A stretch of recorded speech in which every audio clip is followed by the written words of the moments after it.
आकृति एडवर्टाइजिंग प्रस्तुत करते हैं कहानियां जिंदगी से। Produced by Chaman Gupta. Background music Nand Kishore. Sound engineer Vinita Banerjee. Recorded at Sargam studio.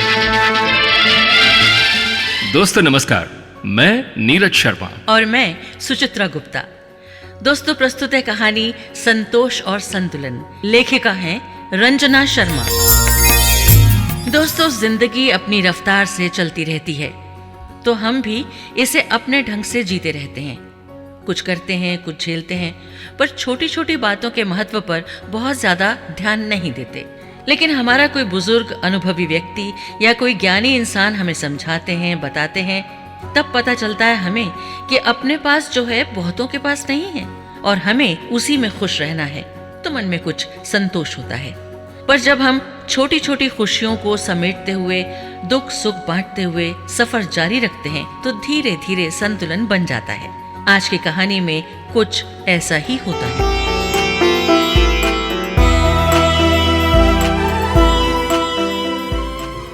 Bhagat Ram एक छोटे से कस्बे में रहता था। घर में माँ थी और पत्नी, निसंतान था।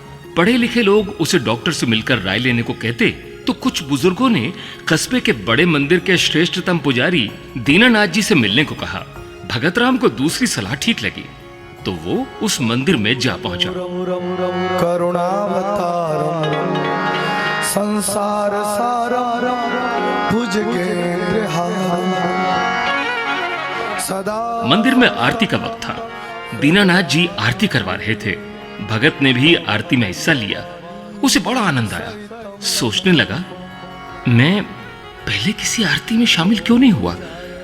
थोड़ी देर बाद दीनानाथ जी उसके पास आए और मुस्कुराते हुए बोले, कहो बेटा, क्या बात है? तुम मुझसे मिलने आए हो ना? जी, मैं भगत राम हूं, आपका आशीर्वाद लेने आया हूं। भगवान के घर में मेरा आशीर्वाद?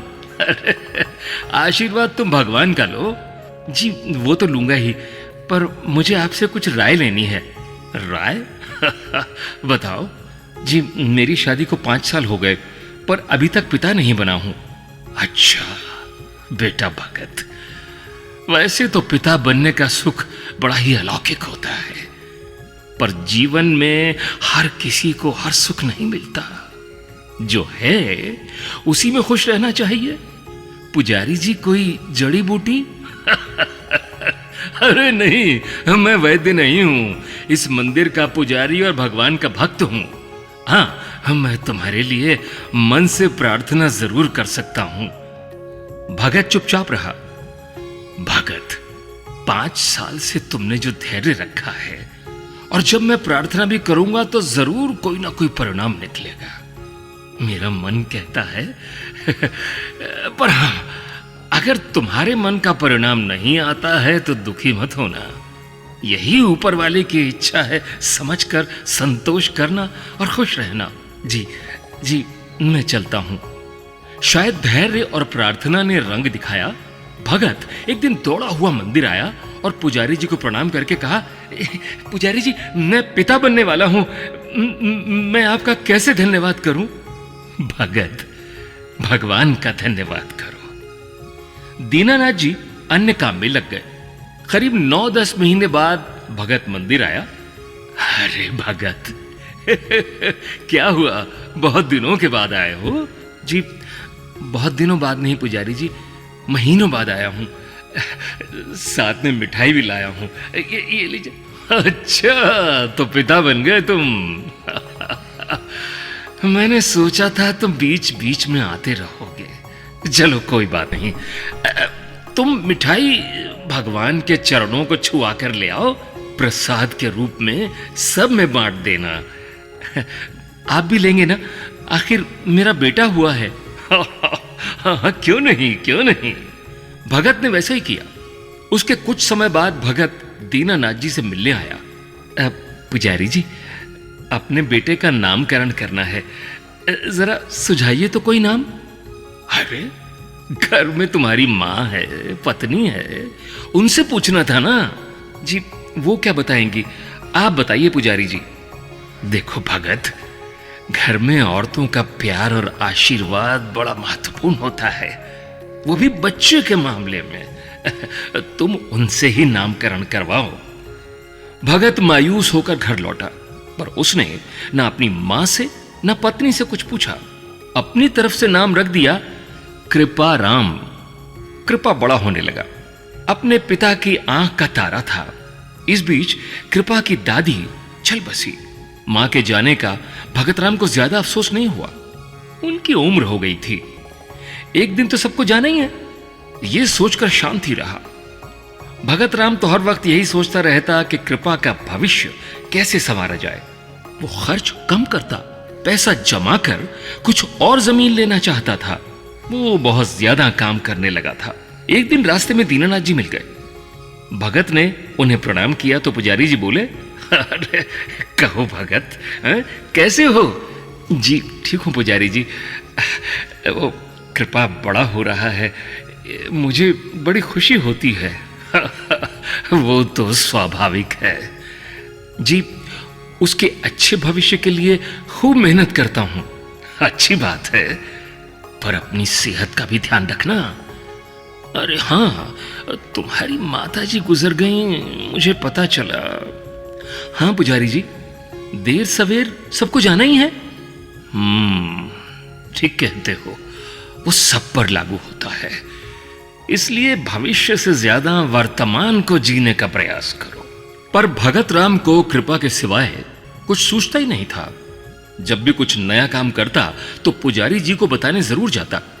पुजारी जी मुस्कुराते और कहते, बच्चों को प्यार करना बहुत अच्छी बात है। अब तुम्हें कृपा को अपने पैर पर खड़ा होना सिखाना चाहिए। पढ़ना लिखना भी जरूरी है, स्कूल में डाले हो ना। अरे पढ़कर क्या करेगा पुजारी जी, किसान या मजदूरी बनेगा। पर हां, उसे गरीबी ना सताए, यही सोचकर खेत का एक टुकड़ा और ले रहा हूं ताकि उसका भविष्य अच्छा रहे। अरे भविष्य किसने देखा है भगत, एक पल में सब बदल जाता है। भगत कुछ नहीं बोला और चला गया। जब अगली बार भगत पुजारी जी के पास पहुंचा तो वो कृपा की ही बातें सुनाता रहा। तब पुजारी जी ने पूछा, भगत राम, तुम अपने बेटे के लिए दिन रात एक कर रहे हो, अच्छे पिता की तरह। क्या तुम अपनी पत्नी का भी ध्यान रखते हो एक अच्छे पति की तरह? हाँ रखता हूं। उसके पास रहने को घर है, 2 वक्त की रोटी मिल जाती है, कपड़े भी हैं, और क्या चाहिए? रोटी, कपड़ा और मकान, इसका प्रबंध होना बहुत जरूरी है हम सब के लिए। पर भगत, हमें प्यार, परिवार से वक्त और मन को आनंदित करने वाली बोली, वचन भी चाहिए। तुम समझ रहे हो ना? पुजारी जी समझा नहीं, मन को आनंदित कैसे करते हैं? तुम्हारी ही बात करता हूं। अपनी पत्नी को भी थोड़ा वक्त दो, उसकी सेहत का ध्यान रखो। उसे और कुछ चाहिए क्या, ये भी पूछते रहो। वो वैसे भी दिन रात तुम्हारे साथ खड़ी होती है। भगत, तुम्हारी पत्नी तुम्हारा वर्तमान है और कृपा भविष्य। वर्तमान का ध्यान रखोगे तो कृपा का भी ख्याल रखा जाएगा, तो इस तरह भविष्य भी संवरेगा। ऐसे ही जीवन में संतुलन बनाए रखना होता है। पुजारी जी, आपकी बातें कुछ कुछ तो समझने लगा हूं। कुछ दिन बाद भगत की जगह भगत की पत्नी मंदिर पहुंची। प्रणाम पुजारी जी, मैं कृपा की माँ। अच्छा अच्छा अच्छा अच्छा, खुश रहो। अकेली आई हो? भगत कहाँ है? जी उन्हें थोड़ा बुखार है, उन्होंने ही मुझे यहाँ भेजा है। अच्छा, क्या आप हमारे घर आ सकेंगे? उनको अच्छा लगेगा। अच्छा तुम चलो, मैं कुछ देर में आता हूं। थोड़ी देर बाद पुजारी जी भगत के घर पहुंचे। आंगन में कृपा खेल रहा था। पुजारी जी समझ गए, ज्यादा काम करने की वजह से भगत का शरीर थक रहा है। देखो भगत, तुम्हें अपना ध्यान रखना चाहिए। अगर तुम्हें कुछ हो गया तो तुम्हारी पत्नी कृपा का और अपना ध्यान कैसे रख पाएगी? हाँ? पुजारी जी, मैं थक गया हूं बस। हाँ, वो तो मैं जानता हूं।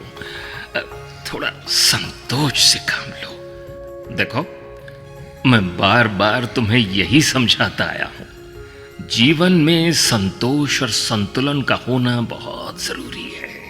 किसी से ज्यादा मोह रखना भी ठीक नहीं है और किसी का ध्यान ही न रखना भी गलत होता है। भगत, भविष्य तभी संवरता है जब हमारा वर्तमान सेहतमंद, खुश और संतुलित रहे। आप ठीक कह रहे हैं पुजारी जी। भगत, तुम में धैर्य भी है और तुम मेहनती भी हो। बेटे को प्यार करो पर उसके मोह में न बंधो। समझ रहे हो ना? जी, मैं समझ गया। तो आराम करो, अपना और अपने परिवार का पूरा ध्यान रखो। भविष्य अच्छा होगा और सबसे बड़ी बात, तुम्हारा बेटा तुमसे ये सब करना सीखेगा। जी, तब तो जरूर करूंगा। ठीक है, तो मैं चलता हूं। माता पिता को प्रणाम करते देख कृपा भी पुजारी जी को प्रणाम करता है। भगत खुश हो जाता है। हाँ तो दोस्तों, ठीक ही तो कह रहे थे पुजारी जी। जीवन में संतुष्टि का होना आवश्यक है और संतुलन का भी। हमें प्यार तो सबसे करना है, पर मोह में इतना नहीं फंसना है कि हम कमजोर हो जाएं और भविष्य में कहीं हमें पछताना पड़े। दोस्तों, आपने सुनी आकृति एडवर्टाइजिंग की प्रस्तुति कहानियां जिंदगी से। इस क्रम में कहानी का शीर्षक था संतोष और संतुलन। हम उम्मीद करते हैं कि आपको हमारी कहानी जरूर पसंद आई होगी। पसंद आने पर लाइक करें और हाँ, अगर आपने चैनल को सब्सक्राइब नहीं किया है तो आप जल्दी से चैनल को सब्सक्राइब करें और बेल आइकन के बटन को जरूर दबाएं ताकि हमारी आगे आने वाली नई नई कहानियों की नोटिफिकेशन आपको सबसे पहले मिलती रहे। धन्यवाद।